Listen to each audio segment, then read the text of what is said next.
Кніга Эстэр, раздзел 10. А цар Асуэр наклаў падатак на зямлю і марскія астравы. Яго мужнасць і ўлада, і годнасць, і высакароднасць, якую узвялічыў Мардахея, запісана ў кнізе аналаў цароў мідзян і персаў.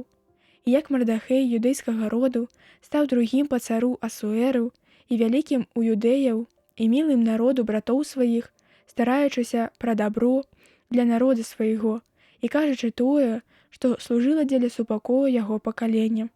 І сказаў Мардахей усім: «Богам зроблена гэта».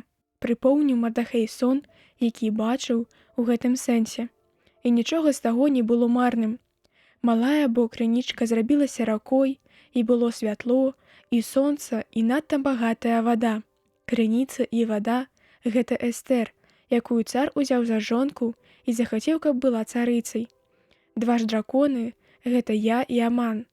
Народы, што сабраліся, гэта тыя, хто паспрабаваў, каб сцерці імя юдэяў. А народ мой, гэта значыць Ізраіль, гэта тыя, што прызывалі Господа. І збавіў Господ народ свой, і вызваліў нас ад усіх бед, і чыніў вялікія знакі і дзівы, якія не бываюць сярод плямёнаў.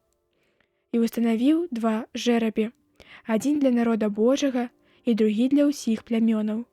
І абодва жэрабі паступілі на вызначаны час і на дзень суда ўсіх народаў перад абліччам Бога.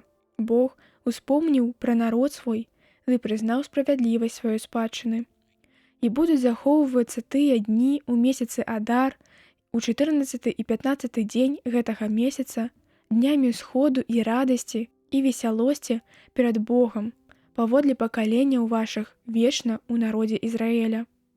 У 4-й год царавання Пталамея і Клеапатры даставіў Дазітэй, які лічыў сябе за святара і левіта, ды Пталамей, сын яго, гэты ліст, адносячыся да Фрурай, які, як кажуць, ёсць верагодны. Пераклаў яго Лісімах, сын Пталамея з Іерусаліма.